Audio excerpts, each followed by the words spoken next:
Yeah, we're going to go through some light wind flying techniques and teaching techniques. In summer especially, this is something we use a lot. The last couple of summers have been pretty light winds, and we're often teaching underpowered.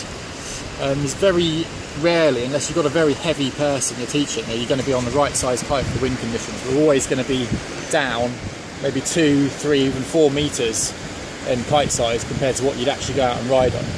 So first thing you need to do is actually learn to fly the kite really well yourself, underpowered. Steve did this last year because he's pretty heavy, so it's going to be even more important for him because he's going to be more underpowered than someone like myself or someone who's a little bit lighter. So get yourself really, really confident.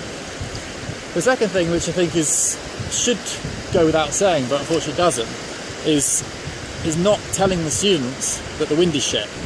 If you start the lesson like, oh, wind's a bit shit today, this is going to be really hard, and straight away they're like, why are we doing this then? The wind's really shit. You've got to go in there being optimistic, and they're going to learn a lot more in light winds underpowered than they are in strong winds, when you just need to dive your kite and get torn out the water. And it's worth saying that to them, and generally they'll appreciate that. The next time they go out, their technique's going to be a hell of a lot better, and they're going to be able to just get up and go straight away. So it's well, I've said about being underpowered, especially on the really, really light wind days, and we're teaching something like beach flying or body dragging. It's much easier to teach on a smaller kite which is fast. So today we've got a little kite, the wind's really light, I can chuck it around the wind window, get it moving, get people appreciating how it flies, and teach them a few techniques. A couple of techniques we'll now run through actually with the kite in the sky. So firstly, teaching students to keep the kite central. The wind's really light, there's going to be not a lot of power on the edge of the wind window. If it does go to the edge, it's probably just going to drop out the sky. They're going to lose control. So keeping the kite central, generally if it's really light winds, and keeping it moving. Something that is worth teaching them is down loops.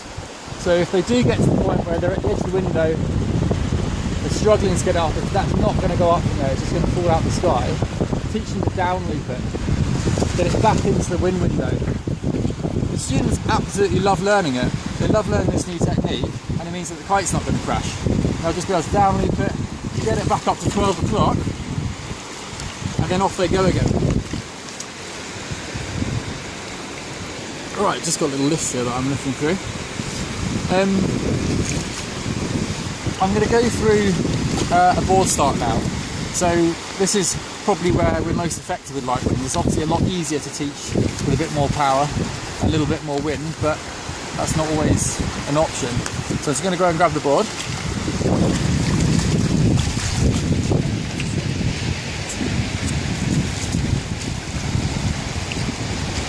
Okay, so firstly, we've already said we're not going to teach, we're not going to complain that the wind's bad, we're not going to get the students in a bad mood. But secondly, we're actually going to try and reduce the amount that we're teaching them. Most of the time students can't ride more than 10 or 15 metres on a good day.